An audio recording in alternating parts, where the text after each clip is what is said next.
Hi, this is Emily Iannelli. I do some speaking on occasion about transgender, about autism, about a lot of subjects that are touch me personally. Obviously, I talk about transgender because I'm male to female transgender, identifying since age 4. I have a son who's autistic, and I have parents that suffer through depression. Um, I am speaking today about a wonderful week that I had spent with a friend where we drove up to Toronto, Ontario, and we got to see a band that is one of my idols. Ann Burstyn happens to be the lead vocalist, and the members of the band are Donald Stagg. I don't know their last names for these two guys. Andrew Gray. and Andrew what? Gray. Gray and Gary. Oh, sorry, Gary Gray and Andrew. I don't know his name. Gary Gray. Andrew, I don't remember his last name. But Andrew is the guitarist, classical violinist, and Gary is the drummer. Donald Stagg is the keyboard artist, the keyboardist, and obviously yours truly, Ann Burstyn, or Ann Aria, as she also goes by, is the singer and songwriter. She is the heart and soul of the band. But they all form a tremendous bond and create such a wonderful music together. And you just have to witness it and see it and hear it for yourself. But I was very touched when I learned of this group and started following them. I first learned of them on MySpace when Donald Stagg, I guess, reached out and became a friend of mine. Now, I don't know how that transpired, but I acknowledged the friend request, and then I did some exploring on the group, Dream Aria, and I was blown away. I was simply blown away by their music. I mean, their music is such a powerful music. I'm going to do a video when I get home. I'm right now at a hotel in somewhere upstate New York. I think it's called Liberty, New York. And we're at a Days Inn. And the reason why we're here is because we had the unfortunate occurrence of a spin out on the highway. I lost total control. I went into a 360 in blizzard conditions, and I hit the guardrail, did damage to my car, managed to gain my composure, get the car back on track and going forward. Because if there was a car behind me, there's no doubt in my mind that we would have been killed. Luckily, we got the time to get through that fiasco and just trudge along. And then I called home to my wife, and I got my mother-in-law, and she told me don't come home because there's like a foot of snow. So I knew if we're getting a foot of snow on Long Island, that eventually they're going to close the roads. So virtually we had no choice. It's either stop or take the chance of losing your life. And, I'm Emily. I'm transitioning. I have a son autistic. I have a wife. I have lots of things I need to take care of. And I'm very happy as Emily. And I knew that, and it was on the urgence of my friend Jeff, because I was stubborn and wanted to try to tough it out. But Jeff spoke sensibly and got me on the right track, and we managed to get to a hotel. But that experience with the car made me rethink and say, this is crazy, this is very dangerous, and we better find a hotel, because Long Island doesn't look good, and the roads here were awful. So we managed to go to a Days Inn and we ate at a McDonald's. And then we just settled in. I couldn't even sleep last night. I was just thinking about the car accident, and it shook me up. And my escape is that I go on the internet, because I'm on Facebook, I'm on About Me, I'm on Reverb Nation, YouTube, you name it, I'm on it. Actually, my website is www.about.me/Emily.Iannelli, IANNIELLI.3. Now, we made this trip on Monday, hoping to leave at 5 in the morning, but because of my situation being transgender, I happen to have a lot of female clothing, and I figured I better sort through all my clothes. And when Jeff came by the house, he looked in shock, because my living room was totally filled with women's clothes. And I had to kind of figure out how to sort through it all and put it in bags and figure out what's going in the car, what's going to go in the closet. I mean, I have more girly clothes than my wife, my 2 sisters, and their girlfriends all put together. But you have to understand, I've been struggling as a transgender since the age of 4. And I've been buying clothes and purging clothes. So for me, it's like I need these clothes. But it's like almost an OCD type of situation.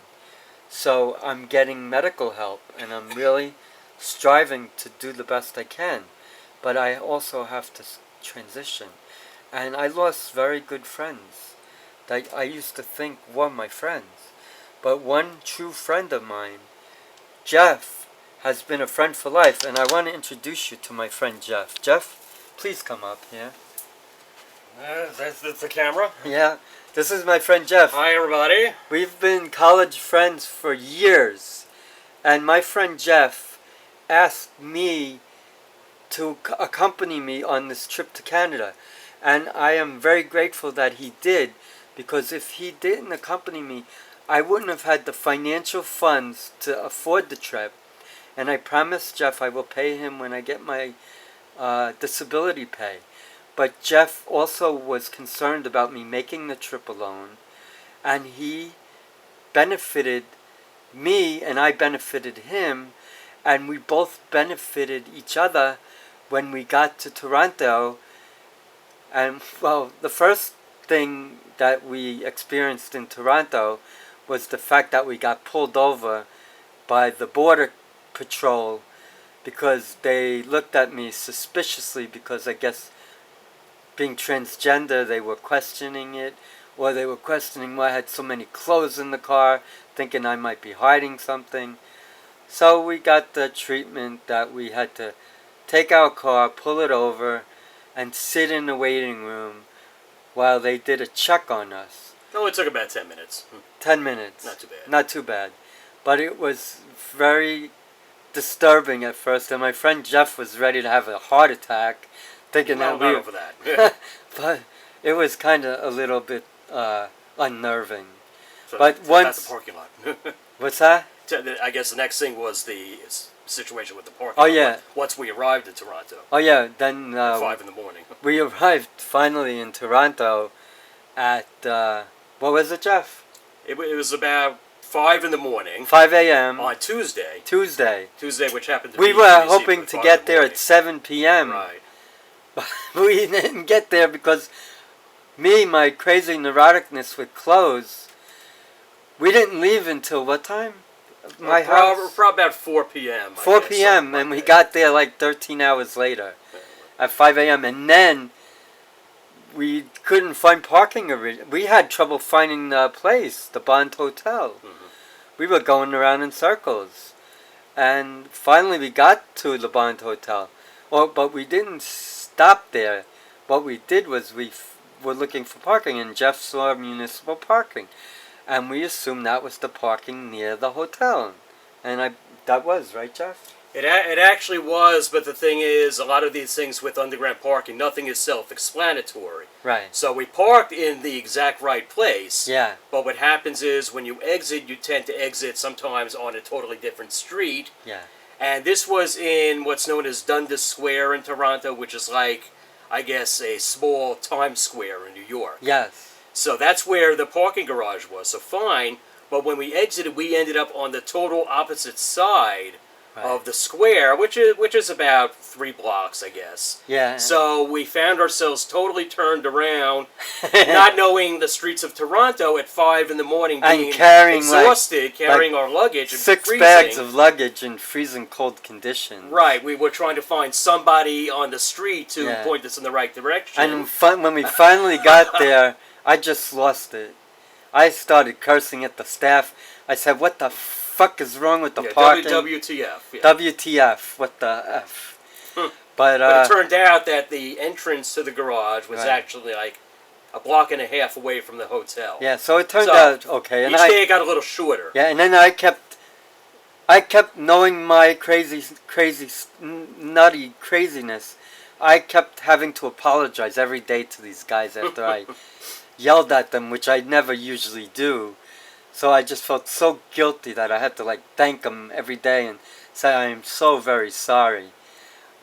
Now, the best part of this trip, and I'm going to have Jeff also join me in speaking about it, was when we got to the El Macambo, and a Tuesday, New Year's Eve, and we got there around about 7 p.m. And as soon as we got up to the top, we saw, sitting at a table, preparing for her showcase concert, Ann Burstyn in live and up close and personal.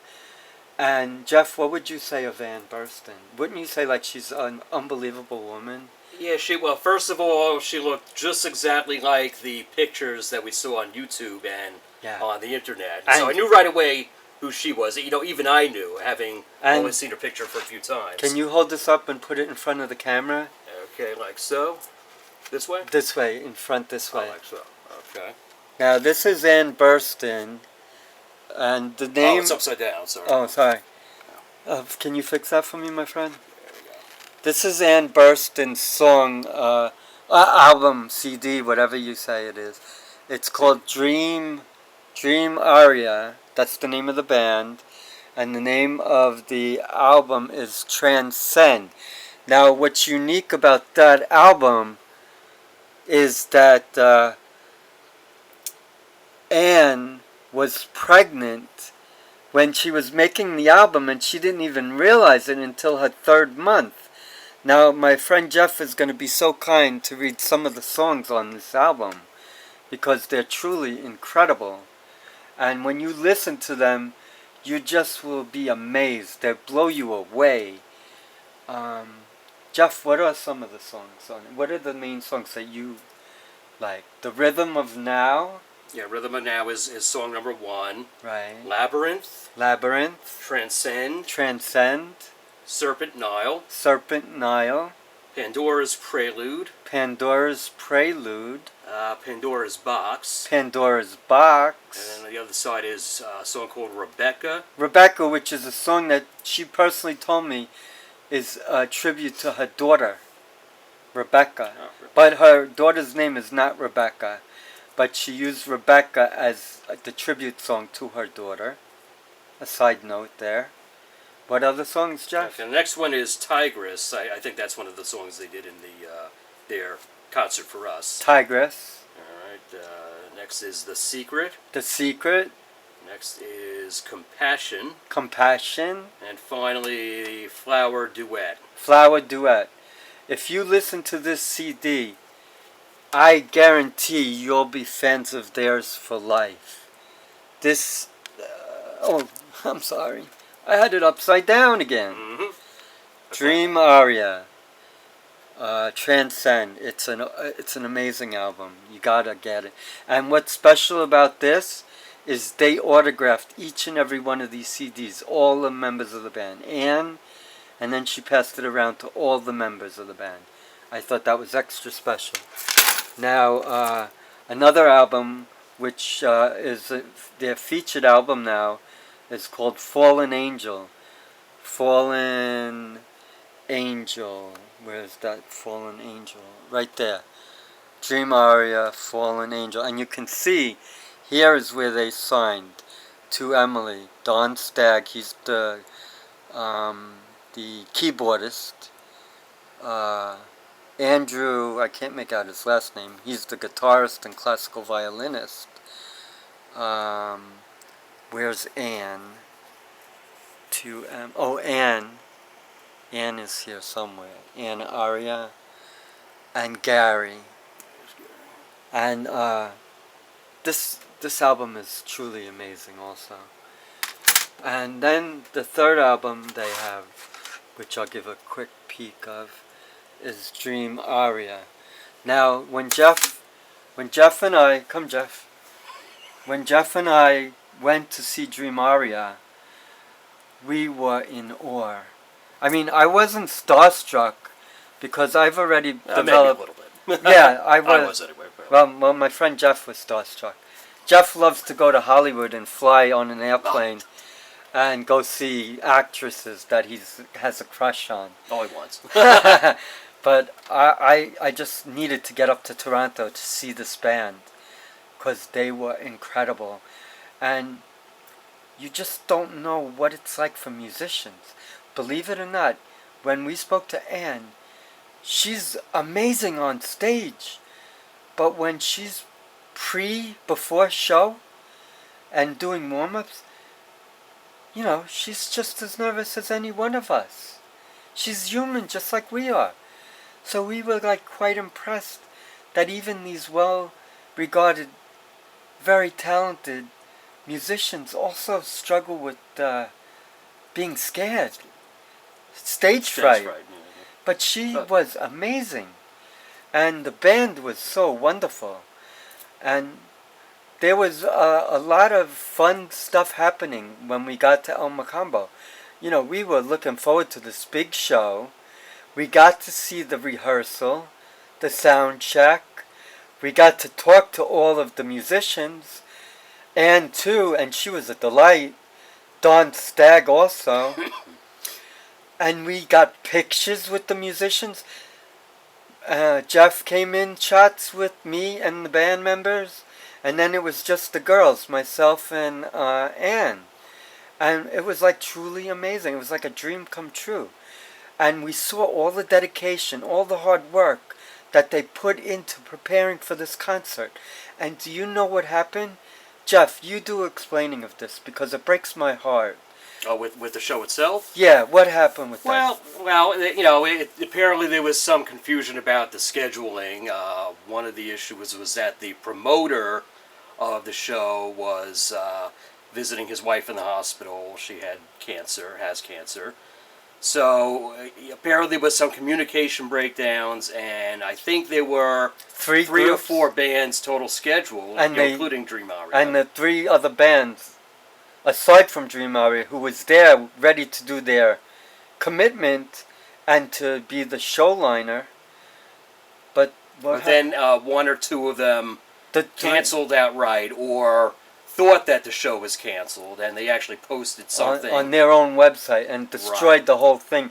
And poor Anne was texting all her fans and friends not to come because the show was canceled. And they put all this hard work in and effort. And Anne even got nervous, pre-jitters before the show. And the poor lady just was heartbroken. We could sense it. But you know what? Anne is a survivor. She's been through a lot. And she is an amazing woman. And she is one of the best singers I've ever heard. And she is a wonderful songwriter. And her and the band, all guys, seem to have a wonderful chemistry. They really perform together, and the music is beautiful. And one thing I must say about Anne is, though they were disappointed, what they did was extra special, because they, knowing that they were heartbroken, actually performed a mini concert for yours truly, Jeff and myself. And they did 4 of their main songs for us. And they did it as if they were performing in front of a sold-out crowd. That's how devoted they are to their work. and they made us feel tremendous. Yeah, we got to see the sound testing before. Yeah, we got to see everything before the show was canceled, and we got to see the musicians in the backstage, behind the scenes process. Behind the scenes, I never had this opportunity, and they were like normal people, like you and I, and they were just like very friendly to us, and they were in awe of us as much as we were in awe of them, and I couldn't figure that part out because all I am is a transgender, and Jeff is just an accountant. And I used to be an accountant. But I am in love with music, and I'm in love with Anne, and I'm in love with Dream Aria, and I would definitely go back up to Toronto, but my poor friend cannot accompany me anymore. And I'm going to cry. I'm going to cry because we've been college friends for years. And Jeff, I'll be honest with you, Jeff is my only male friend that I came out to many, many years ago, and I told him that I was a girl in my heart, and that I knew I was a girl at the age of 4. And this nice guy accepted it, but it was awkward for him, and it was awkward for me, and I only sent my 2 sisters.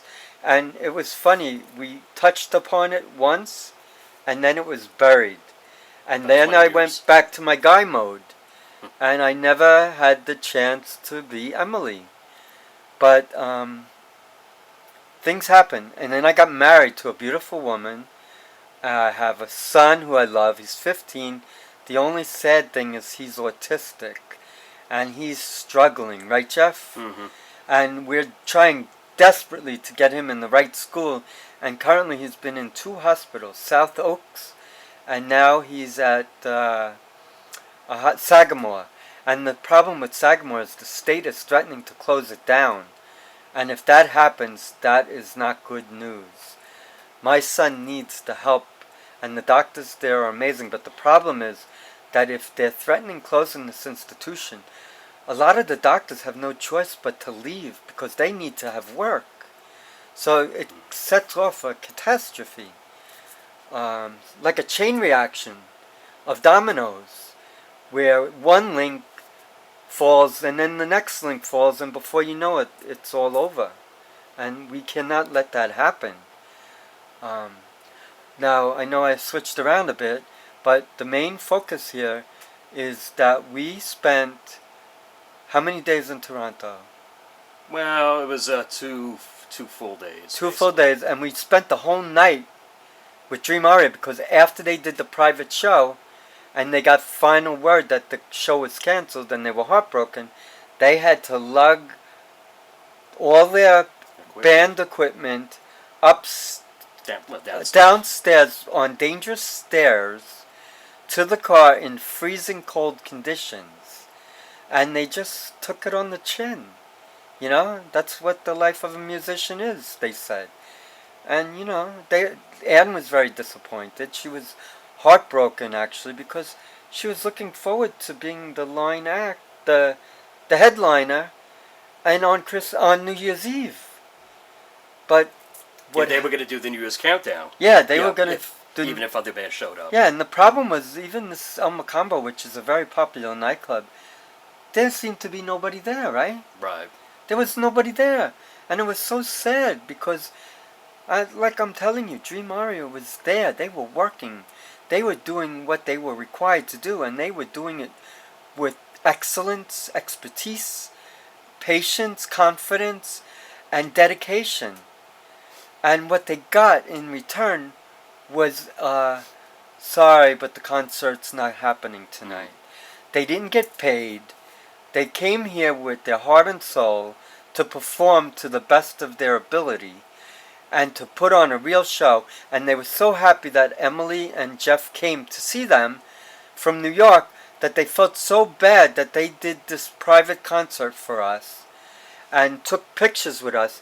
And even after we got all the equipment in the truck, we had dinner with them at the Red Room, I think. Red Room. Yeah, just 2 stores down. Right, where we celebrated together, and we had a nice meal.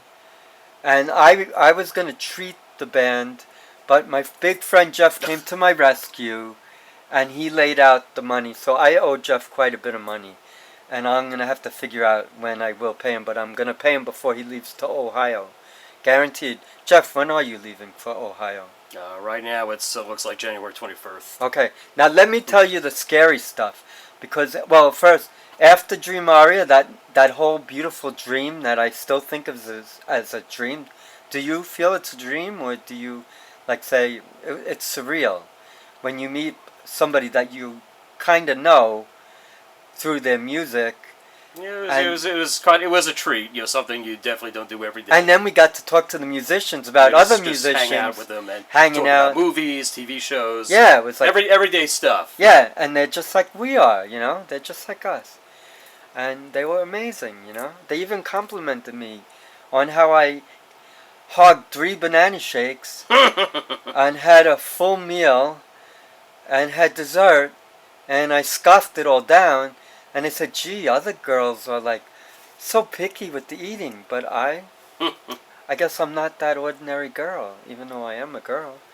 And Jeff, I have to say, is one of my best buddies, because when I finally came out and started transitioning at age 50 for many reasons, which I do not have to elaborate on, but Jeff was the first person I came out to publicly before I went on YouTube and MySpace and Facebook to publicly announce it. And you know what? Jeff and I went to a restaurant. We dined. It was a Fridays. It was on a Friday. It was on a Friday at just Fridays. Good Friday, as a matter of fact. And I believe I was talkative to the waitress. We had a nice waitress. And my friend Jeff said, I think I know what you're going to tell me, but let me hear what you have to say. And I said, Jeff, you remember what I told you about 22 years earlier? And Jeff said, yes, I know. I kind of figured that out. And I said, yes, that's what's happening. Well, you told me when you arranged getting together that night, a few nights earlier, you mentioned there was something, and at that point I knew. Yeah, so I planted the seed. But you confirmed it when and we actually met face to face. Then I confirmed it when I told Jeff I was coming out as a female, as a woman, which I knew I was since the age of 4. But this guy, let me tell you about this guy. He is a really good guy, and I would do anything for my friend. He's lent me money because I've been in desperate situations. I'm facing mortgage foreclosure, and out of the kindness of his heart, he gave me close to $10,000. I mean, talk about a mensch. Jeff is the very definition of mensch. And I'm doing this video as a tribute to Dream Aria, Ann Burston, Don Stagg, and all the members of the band, but I'm also doing it as a tribute to my friend Jeff. Now, one thing, and Jeff nearly wrung my neck about this, but we were driving home in very hard driving conditions, blizzard conditions, and I got freaked out, or Jeff got freaked out. I also got freaked out when I went to veer over to the left, and I hit a big pile of snow, and I lost total control of my car, and I just spun around, and I hit this railing, and I did some damage to my car, but I was so shaken up, I just wanted to get to the nearest hotel, and I told Jeff, you're absolutely right, we got to get off this road and to a hotel. And Jeff and I got to the Days Inn, and we had dinner at McDonald's, and I just want to give this guy a hug because he's been really